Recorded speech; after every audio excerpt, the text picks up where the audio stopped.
ഹായിക്കും സ്തുതിയായിരിക്കട്ടെ. അമ്പൂ നോയമ്പിൻ്റെ 4-ാം ദിനമാണ് ഇന്ന് സുവിശേഷം ഭാഗം ഞാൻ എടുക്കുമ്പോൾ വിശുദ്ധ ലൂക്കായുടെ സുവിശേഷം 22-ാം അധ്യായത്തിൽ 24 മുതൽ 26 വരെയുള്ള തിരുവചന ഭാഗമാണ് ഞാനിവിടെ വ്യാഖ്യാനം ചെയ്യാൻ പോകുന്നത്. നമുക്ക് നോക്കാം. ആരാണ് വലിയവൻ? താങ്കളിൽ വലിയവൻ ആരാണ് എന്നൊരു തർക്കം അവരുടെ ഇടയിൽ ഉണ്ടായി. അപ്പോൾ അവൻ അവരോട് പറഞ്ഞു, വിജാതിയരുടെ മേൽ അവരുടെ രാജാക്കന്മാർ ആധിപത്യം അടിച്ചേൽപ്പിക്കുന്നു. താങ്കളുടെ മേൽ അധികാരമുള്ളവരെ അവർ ഉപകാരികളായി കാണുകയും ചെയ്യുന്നു. എന്നാൽ നിങ്ങൾ അങ്ങനെ ആയിരിക്കരുത്. നിങ്ങളിൽ ഏറ്റവും വലിയവൻ ഏറ്റവും ചെറിയവനെ പോലെയും അധികാരമുള്ളവൻ ശുശ്രൂഷകനെ പോലെയും ആയിരിക്കണം. നമ്മുടെ കർത്താവായ ഈശോ മിശിഹായിക്ക് സ്തുതി. ഇവിടെ ആരാണ് വലിയവൻ എന്നുള്ളൊരു ചോദ്യം വലിയ പ്രസക്തമാണ്. ഈശോയുടെ മുന്നിൽ ചെറുതും വലുതും ആരുമില്ല. എല്ലാവരും തുല്യരാണ്. ഈശോയുടെ മക്കളായ നാം എല്ലാവരും സ്നേഹത്തിലും സമാധാനത്തിലും ഐക്യത്തിലും കഴിയാനാണ് ഈശോയ്ക്ക് ഇഷ്ടം. നാം പരസ്പരം സ്നേഹിക്കണം. സ്നേഹത്തിലൂടെ നാം എല്ലാം കീഴടക്കണം. അധികാരത്തിൻ്റെ പ്രൗഢി ഒന്നും തമ്പുരാൻ കർത്താവിൻ്റെ മുൻപിൽ ഇല്ല. വലിപ്പം കൊണ്ടോ ഒന്നിനെയും നേടുവാൻ നമുക്ക് സാധിക്കുകയില്ല. യേശുവിൻ്റെ സ്നേഹം മറ്റുള്ളവർക്ക് പകർന്നു കൊടുക്കുക, ദാനധർമ്മങ്ങൾ ചെയ്യുക,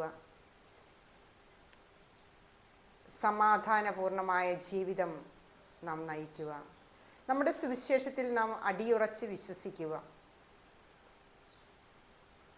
ഈശോ നമുക്ക് തന്ന ഈ തിരുവചന ഭാഗം പീഡാനുഭവത്തിൻ്റെ ദിവസങ്ങളിൽ ഏറ്റവും വലുതാണ്. അമ്പൂ നോയമ്പ് ഇന്ന് 4-ാം ദിനങ്ങളിൽ കടന്നു പോകുന്ന ഈ അവസരത്തിൽ ഈ സുവിശേഷ ഭാഗം നമുക്ക് തന്നത് ആരാണ് വലിയവൻ?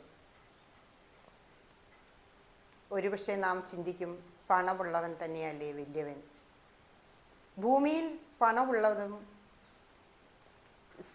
വലിയ ജോലിയുള്ളതും വലിയവനായി നാം കാണും. പക്ഷേ നമ്മുടെ തമ്പുരാൻ കർത്താവിൻ്റെ മുമ്പിൽ വലിയവനോ ചെറിയവനോ എല്ലാം സമതുല്യമാണ്.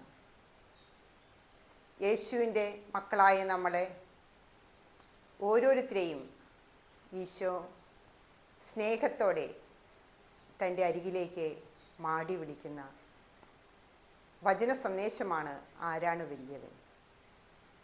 നാം ഓരോരുത്തരും അവരവരോട് തന്നെ ചോദിക്കുന്ന ഒരു ചോദ്യം തന്നെയാണ് ഇത്. ആരാണ് വലിയവൻ? അമ്പൂ നോയമ്പ് കാലഘട്ടത്തിൽ നാം നമ്മോട് തന്നെ ചോദിക്കുക, ആരാണ് വലിയവൻ? വലിപ്പ ചെറുപ്പത്തിൻ്റെ കാര്യം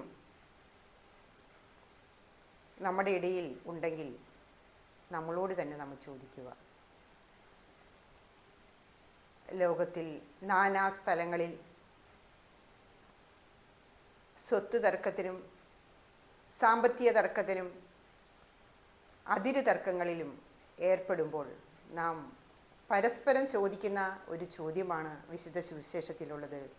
വിശുദ്ധ ലൂക്കായുടെ സുവിശേഷത്തിൽ 22-ാം അധ്യായത്തിൽ ഇപ്രകാരം പറയുന്നു, ആരാണ് വലിയവൻ? ഈ തിരുവചന ഭാഗം നമ്മളെ ഏറ്റവും മനോഹരമായി ചിന്തിക്കുന്ന ഒരു വിഷയം തന്നെയാണ്, ആരാണ് വലിയവൻ? ഇന്നത്തെ ഈ തിരുവചനം നമ്മുടെ ജീവിതത്തിൽ നമുക്ക് ഓരോരുത്തർക്കും പകർത്താം.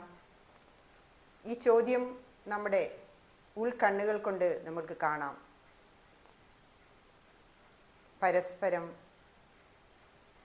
മനസ്സിലാക്കിയും പരസ്പരം സ്നേഹിച്ചും സൗമ്യതയോടുള്ള ഈ ജീവിതം ഈ നോമ്പിൻ്റെ 4-ാം ദിനത്തിൽ